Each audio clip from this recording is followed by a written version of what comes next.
On retrouve nos invités, justement Norbert Zongo, enquêté alors sur la mort en détention de David Ouédraogo, le chauffeur de François Compaoré, frère du président Blaise Compaoré. On retrouve donc nos invités pour la suite de Regard Croisé. On donne la parole à Fioclou, à Danglenou, qui a envie de dire quelque chose. Oui, je voudrais revenir au problème posé par mon frère et ami Nayote, qui disait que c'est un régime poutiste qui a fait le procès. Non, le procès a commencé sous Jacques Kaboré et a pris fin sous le régime poutiste. Mais il y a lieu de faire ce procès parce que au cours de ce procès, il n'y a rien de nouveau. Tout ce qui a été dit là-bas était connu de tous. Le commanditaire et les exécutants. Et ils sont condamnés comme cela se doit. Et il est dit et confirmé aujourd'hui que le général Diendéré était celui-là qui a géré l'opération. Mais il dit qu'il n'était pas là. Il n'était pas là. Sur, non, c'est Hyacinthe, c'est pas Michel. Hyacinthe Kafando qui a tiré sur... Ça a été dit. Et Madame Sankara a été très ravie que ce jugement soit fait et que la population du Burkina Faso connaisse la vérité. Connaisse la vérité aujourd'hui. Ça, c'est un cas. L'autre cas, alors, pour le décès de Norbert Zongo, votre confrère. Vous aviez écrit à l'époque? Oui, on avait dénoncé. On avait dénoncé. Nous avions sorti des communiqués. On avait sorti des communiqués. Mais le problème aujourd'hui, c'est que la nature du crime, c'est ça qui fait mal. Oui, bien sûr. Si on avait tiré sur lui et qu'on a laissé le corps, il n'y aurait pas de problème. Calciné. Tirer sur lui et le retrouver le corps est calciné. C'est ça qui est très mauvais. Et il faut qu'il vienne au procès, qu'il parle des commanditaires et des exécutants. Qu'il s'explique. Est-ce que c'est avéré que c'est lui qui a commandité cela ou bien il est soupçonné jusqu'alors? C'est ça que la justice va déterminer. Voilà. Sinon, jusqu'à présent, il a la présomption d'innocence. Qui a fait ceci, c'est au niveau de cette déclaration. Voilà, on saura la vérité. Qu'on saura la vérité. On peut juger François Compaoré en France sur plainte, mais on a dit non. Il vient sur le territoire burkinabé, sur le sol sur lequel l'incident a eu lieu, il vient là-bas, on fait le procès et on va voir. Parce qu'il y a des enquêtes. Donc en fait, François Compaoré lui-même peut atterrir et faire face à la justice. Bien sûr, avec ses avocats. Avec ses avocats. Parce qu'on ne va pas le laisser seul, il a les moyens pour se payer des avocats. Sûr. Depuis que les avocats interviennent en France là-bas, il peut venir au Burkina, au jour du procès, les avocats vont faire leur plaidoyer et c'est au juge seul de prendre la décision. Ici, c'est une question de cour d'assises. Parce qu'il y a mort d'homme. C'est une question de cour d'assises. Et les jurés et autres là, quand ils seront là, à partir des déclarations, et unanimement, ils vont prendre la décision et les sanctions vont tomber. Et Emmanuel l'a dit, quel est selon vous l'impact de cette décision de la France sur les relations entre cette France et le Burkina et d'autres pays africains aujourd'hui? La France, depuis 2015, n'est plus en odeur de sainteté au niveau de la jeunesse africaine. Mais pour l'élite gouvernementale, les dirigeants n'ont pas de problème avec la France. Et surtout que la France a dit depuis des années sous De Gaulle, dans les années 66, en disant que la France n'a pas d'amis, mais suit les intérêts. Aujourd'hui, la France en Afrique de l'Ouest n'est pas en odeur de sainteté. Elle est vomi par la jeunesse, vous le dites. C'est pas la jeunesse. Par la jeunesse, oui. Le passage du Niger au Mali, ce qui a... Oui, on a vu. Dans la rue. Même le Parlement nigérien a donné l'accord de siège à la force Barkhane. Ça, c'est une décision des politique, ouais. Mais la jeunesse nigérienne n'est pas d'accord. C'est ça. C'est ça. Ce qui veut dire que le gouvernement, la réélection d'Emmanuel Macron est une bonne chose. Puisque sa politique intérieure, même en France là-bas, ça cause problème. C'est dans ce sens que Marine Le Pen, l'extrême droite a eu cette percée. Et au niveau des législatives, s'il ne sait pas faire, il va perdre la face et il y aura la cohabitation. Déjà, il y a une coalition. Et ça sera grave pour lui. On voit une coalition venir. Ce qui veut dire qu'il a l'obligation de changer de cap en politique intérieure et extérieure. Si il veut redonner la visibilité de la France sur la scène internationale. Regardez le cas, la guerre Russie-Ukraine. Il prend le téléphone, il appelle Poutine. Poutine lui dit ce qu'il a sur le cœur. Il est allé à distance. Il est parti. Poutine a fait ce qu'il veut faire. Poutine a fait ce qu'il veut faire. Parce que Poutine est là-bas. Il a vu défiler les présidents français. Poutine est en train de faire 22 ans. Avec une période de transition sous Dimitri. Oui, il faut juste un jeu de passe. C'est lui qui dirigeait en tout cas. Il était Premier ministre, mais c'est lui. Il a vu défiler les présidents français. Ce petit Macron-là va me faire quoi? Surtout un ancien officier du KGB qui connaît tous les risques, entouré des experts, des rocades au Kremlin là-bas. Qu'est-ce que vous voulez qu'il fasse? Il a dit qu'il veut l'Ukraine. Il aura. Point. Même s'il a des difficultés, il faut le reconnaître. Non, parce que c'est une guerre. On a prévu cette guerre pour 3 jours. Hein. On voit le temps. Je vais vous expliquer un peu. L'armée russe est puissante. Mais le moment choisi pour l'invasion de l'Ukraine n'est pas bon parce que la terre sur laquelle vont rouler les chars sont des terres boueuses. Et c'est vers la fin de l'hiver. Ce qui veut dire que les chars se sont enlisés. Donc c'est une stratégie de guerre ratée. Est-ce qu'on peut le dire ainsi? Il y a eu des erreurs. Et la deuxième position, l'état-major russe s'est trompé. Il a envoyé des généraux pour chaque corps. Et c'est le système soviétique.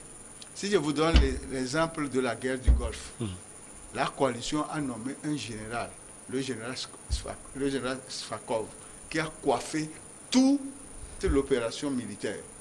Alors que sur le front nord, il y a des généraux qui sont tués. Moi, ils ont perdu. On peut revenir au Burkina peut-être. Ce qui veut dire qu'aujourd'hui, la stratégie militaire russe a eu du plomb dans l'aile. Ça n'a pas marché. Et ils ont changé. Maintenant, ils ont nommé un général en chef qui est le boucher de Syrie, qui tue les gens. Et cette politique de casser les immeubles d'habitation, de casser les maternités, les hôpitaux, de tirer les hôpitaux, c'est une stratégie. Et c'est ce qu'ils utilisent depuis la Tchétchénie, en Syrie, là où lui, il a fait la guerre. Poutine a ordonné de faire la guerre. C'est leur stratégie pour faire peur à la population, pour quitter les lieux.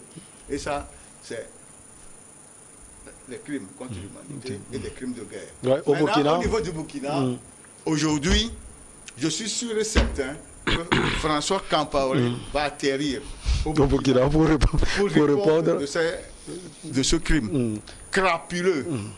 Il n'y aura plus de revirement à Emmanuel Vivien-Thomi, sans doute. Oui, mais vous savez que quand vous allez à Ouaga, les maisons de François Compaoré sont devenues des commissariats, des lieux déserts. Hein. C'est des maisons qui ont été détruites et puis qui sont maintenant habitées par les rats. On a vu que quelque part, François Compaoré et son frère et tout le régime, il y a eu des actions qui sont condamnables. Mais en même temps aussi, le fait de brûler les maisons des gens aussi, ça ne répond pas à la loi parce que nul n'a le droit de se rendre justice. C'est en cela que François Compaoré devrait vite aller au Burkina Faso pour s'expliquer, dire ce qu'il sait réellement de la mort de Norbert Zongo, dire la vérité. Et aussi, lui aussi il a des réclamations, il peut faire ses réclamations. Parce que, en fait, l'État est là pour tout le monde. La justice devrait être là pour tout le monde. Aujourd'hui, on dit que François Compaoré est l'auteur présumé de la mort de Norbert Zongo. Peut-être que, en comparaissant devant le tribunal, François Compaoré va donner des éléments nouveaux qui vont peut-être prouver le contraire. Il est très important que dans nos pays africains, on sache que quand on appelle quelqu'un à la justice, ça ne veut pas dire que la personne est condamnée de facto. Il faut que la justice détermine si la personne est condamnée ou non. toutes les preuves qui sont là pour le moment amènent à dire que c'est François Kaboré qui a tué Norbert Zongo ou qui aurait commandité, parce que ce soit vous l'exécutant ou le commanditaire, vous avez pratiquement la responsabilité collégiale du crime et vous devez répondre. Et il est très important qu'on comprenne que la France veut faire un geste vis-à-vis des pays africains et les présidents dictateurs ou les membres des régimes qui s'imposent et qui pensent que la France est un pays ami, donc on peut faire tout, doivent commencer par réfléchir. Parce qu'à n'importe quel moment, on peut bloquer vos biens, on peut les geler même, ou on veut faire du bien au pays, on retourne vos biens au pays. Parce que il y a une association en France. Voilà, la justice française, en cela, il faut la féliciter un tout petit peu. Tout n'est pas rose, mais la justice française peut même s'auto-saisir sur certaines questions. Et la justice accepte même des plaintes des associations quand ces plaintes-là sont fondées. Donc, on laisse François Kaboré comparaître devant la justice de son pays, mais on envoie aussi un message. Mais vivement que la France accepte aussi qu'on ouvre certains dossiers comme ce qui s'est passé réellement. Quelle est la responsabilité de la France, par exemple, dans les assassinats de Sylvanus Olympio? Pourquoi on a assassiné Muammar Kadhafi? Parce qu'on a tous vu que Muammar Kadhafi était vivant au moment où on l'a arrêté. Et juste après, on a vite fait d'effacer même sur l'Internet les premiers communiqués qui étaient sortis. Et on sait qui a arrêté effectivement Muammar Kadhafi. Et pourquoi on l'a tué? Donc là aussi, au-delà de laisser François Kaboré comparaître, il faut aussi accepter qu'on sache quel est le rôle que la France a joué dans ces crimes-là en Afrique. Parce que ça crée des problèmes de réconciliation. Si le Togo, par exemple, n'avait pas fait d'efforts, ça va continuer par nous poursuivre comme un revenant. Aujourd'hui, il est très important que la France joue franc jeu et que la justice, effectivement, éclate au grand jour et qu'on connaisse la vérité sur certains événements ténébreux qui continuent pas à nous faire du mal. On va quitter donc Ouagadougou pour le Togo, s'appuyant sur ce qu'il appelle la vérité historique, la géographie et les réalités d'Amotigwe. Jean-Pierre Fabre, maire du Golfe 4, renomme plusieurs artères de sa commune. Sauf que c'est le ministre de l'administration territoriale qui n'est pas du tout content. C'est le ministre ou bien c'est le ministère finalement? Le ministre d'État, ministre de l'administration, de la décentralisation et du développement des territoires, M. Payado Boukwesi, qui n'est pas du tout content. Pourquoi? Ce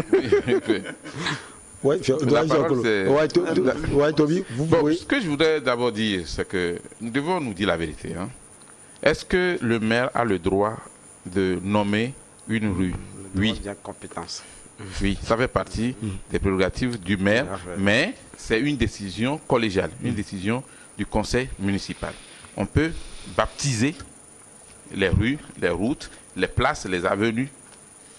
Maintenant, est-ce que le maire a le droit de rebaptiser, de dénommer de nouveau ce qu'un conseil municipal avait déjà voté et fait? Oui, c'est possible, mais il faut une concertation, il faut un dialogue. Si vous prenez le cas du boulevard 13 janvier, le boulevard, d'ailleurs même la plupart des boulevards ne sont pas seulement dans une seule commune. Ça veut dire qu'avant que toi, ta commune ne décide du nouveau nom, il faudrait que l'autre commune aussi soit concertée. Et si on prend la zone de Lomé, nous avons 13 communes. Mais il y a aussi le district. Le district, bientôt on aura le gouverneur, le district a son mot aussi à dire. Ce n'est pas que le district s'impose aux communes, mais juste une sorte de concertation. Alors, est-ce que M. Jean-Pierre Fabre, en tant que maire, a le droit de faire cette proposition? Oui. Oui. Il a le droit. À partir de votre raisonnement. Maintenant, oui, bien sûr. Maintenant, est-ce qu'il a bien fait? Je pense que là, au risque d'être mal compris, il devrait faire mieux, c'est-à-dire concerter. Pourquoi ne pas dire non, comme vous l'aviez dit oui non, pour c'est oui difficile. avant. C'est difficile. Parce que l'annonce même qui a été faite, ça aussi, ça a créé un problème. C'est-à-dire que c'est monsieur le maire, Jean-Pierre Fabre, qui effectivement a pris cette initiative qui a été acceptée par le conseil municipal de sa commune, justement, pour ne pas me répéter. Maintenant, est-ce que c'est au cours d'une manifestation de l'ANC qu'il faut nécessairement l'annoncer? Malheureusement, non. C'est purement politique peut-être. Malheureusement, non. Parce que ce n'est pas le président national de l'ANC qui a pris la décision. Mais c'est le maire, Jean-Pierre Fabre. Mais c'est la même personne quand même. Alors, est-ce que le ministre a le droit de sortir ce communiqué? Non. Non, parce que le ministre, dans le communiqué, se contredit. On ne peut pas dire que vous devrez attendre le décret qui sera pris très prochainement. La loi dispose pour aujourd'hui et demain. Ce qui veut dire que s'il y a le chaos ou le néant, on fait avec l'existant. Alors, en ce sens, aujourd'hui, les maires ont la possibilité de renommer, de nommer les rues ou de dénommer les rues. Mais pour renommer ou rebaptiser, là, c'est ça, je parlais d'une démarche de concertation et de dialogue. Mais en même temps, le ministre ne peut pas nous dire, attendez, il y a un décret qui sera pris prochainement et vous allez agir. Non. En attendant que le chef de l'État prenne le décret, on va s'appuyer sur ce qui existe, c'est-à-dire la loi. Ça, c'est la première chose. La seconde chose, on ne devrait pas politiser aussi ce qui est d'un ordre normalement administratif. En ce sens, M. Jean-Pierre Fabre aussi, en tant que maire et en tant que citoyen, a la possibilité d'ouvrir un dialogue autour de cela, de concerter, et il peut même écrire au chef de l'État pour dire voilà ce que nous avons décidé. Ce n'est pas lui demander nécessairement une autorisation, mais voilà notre proposition parce que compte tenu de ceci, ceci. Et je ne suis pas sûr que le chef de l'État peut refuser cela, puisque le chef de l'État lui-même a demandé qu'on ne fête plus le 13 janvier. Donc changer un nom, le nom du 13 janvier, je ne pense pas que ça pose problème, mais c'est la démarche qui a un peu manqué. Alors aujourd'hui, est-ce que Jean-Pierre Fabre a perdu son pari? Non, pas encore. Mais le ministre a fait une promesse, c'est qu'il y aura bientôt le décret. Quand est-ce que ce décret va sortir? Ça aussi, on attend de voir. Mais il faut éviter aussi que les communes donnent des noms bizarres aux rues. Et l'autre chose qu'il faut éviter à nos concitoyens, aux citoyens togolais, c'est que tout le monde ne peut pas se lever comme ça et puis on met 2 briques au carrefour. Et on donne son nom au carrefour.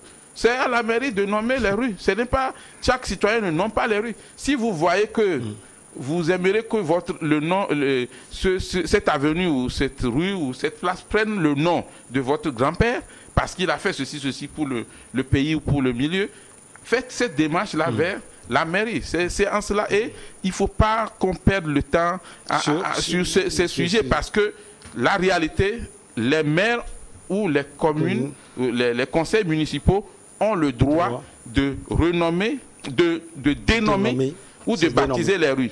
Mais en ce qui concerne renommer ou rebaptiser, parce qu'il y avait un autre conseil municipal qui avait voté, ça, il faut une démarche de dialogue et de concertation. Monsieur le ministre devait dire, voilà, présentement, voilà ce que dit la loi. La loi l'interdit. Non, la loi ne l'interdit pas. Donc on ne peut pas dire le décret n'est pas là, donc vous ne pouvez pas. Alors, il faut la concertation. Dans un fioclo d'Anglenou, est-ce que c'est Jean-Pierre Fabre qui s'est planté finalement ou bien c'est le ministre qui s'est planté du moins sur le communiqué? À ma connaissance, je sais que nous avons fait une élection communale ou locale et dans la loi numéro 2019 006 du 26 juin 2019 où nous avons fait les élections et que les conseils municipaux ont élu leur maire en octobre 2021, la décentralisation a commencé au Togo. Et dans cette loi, nous avons 3 compétences. Les compétences propres, les compétences partagées et les compétences transférées. Dans le cas d'espèce, la déclaration de monsieur le maire du Golfe 4, de la commune 4, dans les compétences propres. Toutefois, il y a quelque chose qu'on appelle, on dit dans la loi que toutes les délibérations prises en conseil municipal, tous les arrêtés, toutes les conventions doivent être transmis au préfet dans un délai de 15 jours qui a pour nom le contrôle de légalité.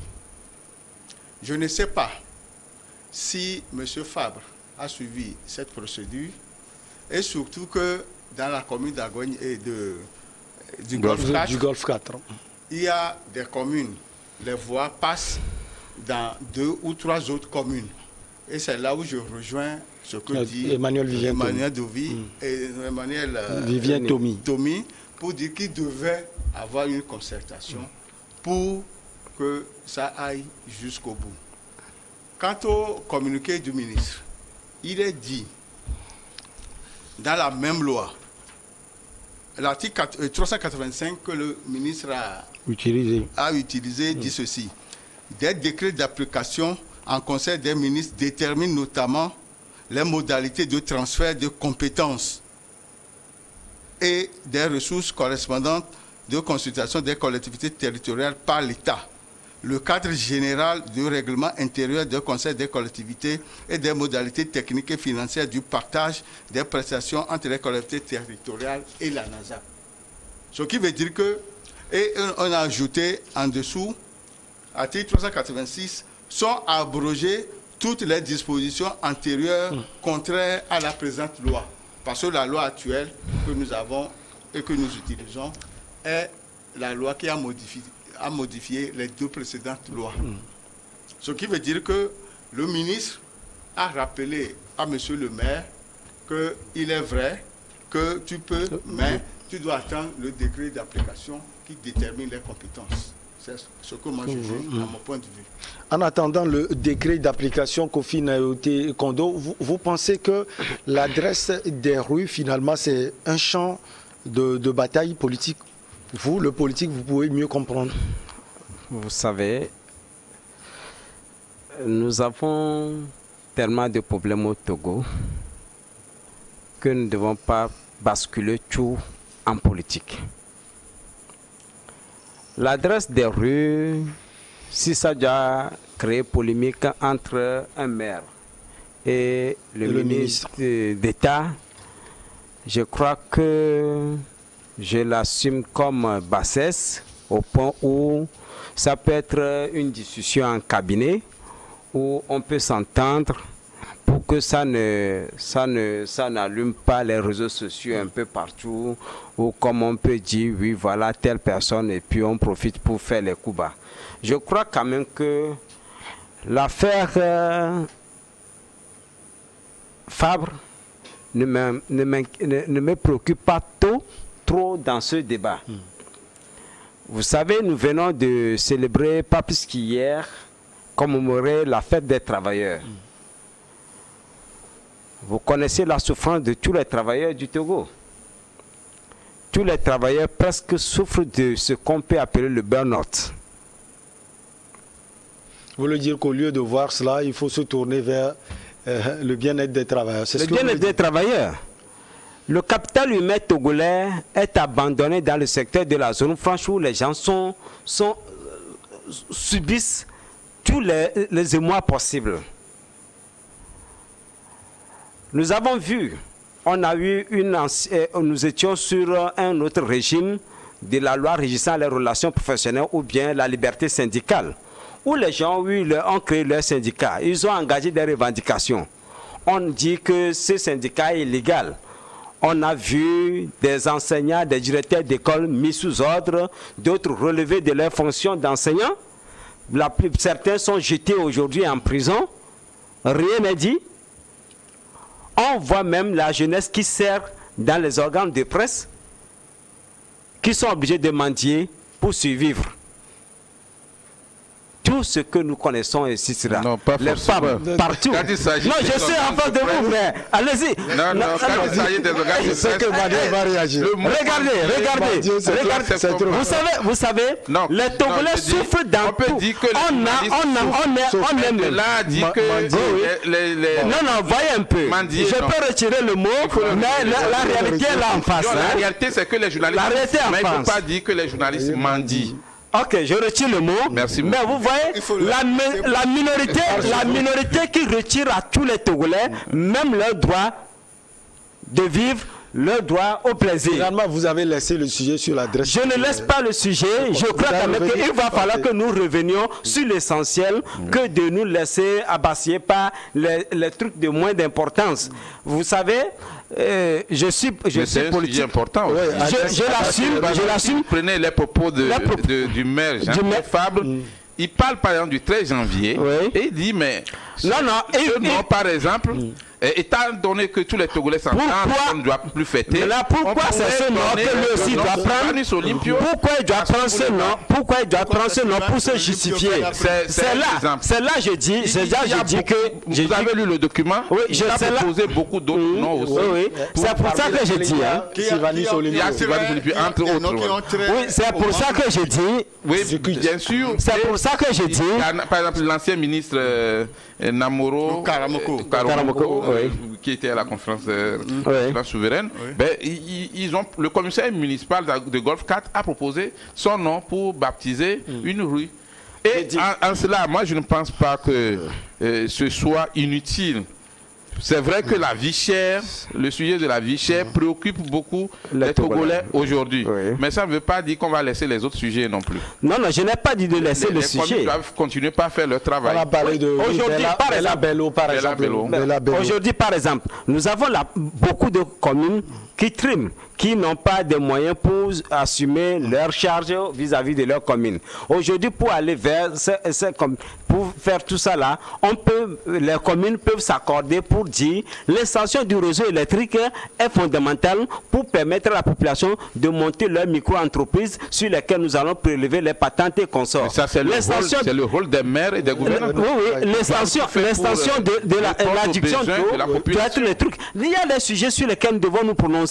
Nous ne le faisons pas, mais si vraiment rebaptiser les rues, oui, mais ça ne doit pas vraiment devenir une polémique où nous allons tergiverser là-dessus en nombre. Il faut que Jean-Pierre Fabre se ressaisisse et voit dans quelle mesure réengager la discussion pour qu'une solution soit trouvée et que le ministre aussi, au lieu de sortir un communiqué, doit inviter le conseil pour pouvoir l'entendre et voir dans quelle mesure on peut tuer le débat en salle que de rester plutôt dans le débat des partis politiques pour dire que moi c'est l'ANC, moi c'est unir et consort, etc. Je ne crois pas que le débat doit être là. En tout cas, on va aller faire en sorte que le Togo puisse grandir. On est pris par le temps, on a encore 1 minute, 30 secondes, doyen. J'ai dit tantôt que dans la loi, il est bien dit que tout maire doit, dans un délai de 15 jours, envoyer cette délibération et autres au préfet. Je voudrais savoir si Fabre a suivi cette démarche. Vous avez posé la question. C'est là où justement, si le ministre l'a appelé, en réalité, quand le maire soumet effectivement son document au préfet pour contrôle de légalité, le préfet soumet à son tour le document au ministre chargé de l'administration territoriale. Donc, est-ce que tout cela a été fait? Dans tous les cas, la question reste posée. On va vérifier. Mais c'est un sujet important aussi. Justement pour ça que dans la démarche, on n'a pas vu le ministre adresser un courrier au préfet pour interpeller le préfet. Le chef de l'État a renommé le CHU, Tokoin CHU Sylvanus Olympio. Mais je me rappelle de ce qu'il a fait. Il a concerté avant de donner, alors que lui, il avait plus de pouvoir. Ici, ce qui manque aujourd'hui, c'est la concertation et le dialogue entre le ministre et M. En tout cas, tout est clair. On est parti de développement. Il faut que ça se passe pour que nous c'est un sujet intéressant. On va sans doute revenir sur ce sujet, pourquoi pas dans la semaine ou la semaine à venir. Ça a été en tout cas un plaisir de vous avoir sur le plateau. Emmanuel Vivien Tommy, directeur de publication de Plume Libre. Merci également à Fiocloa Danglenou, directeur de publication de l'Anglais enquêteurs. On espère vous revoir très prochainement. Merci également à l'homme politique, le juriste Kofi Nayote Kondo. Merci beaucoup à vous. C'est un plaisir. On se retrouve prochainement. Et bonne toujours fête avec à le même tous plaisir. les musulmans. Bonne fête surtout à nos chers frères musulmans. À très bientôt.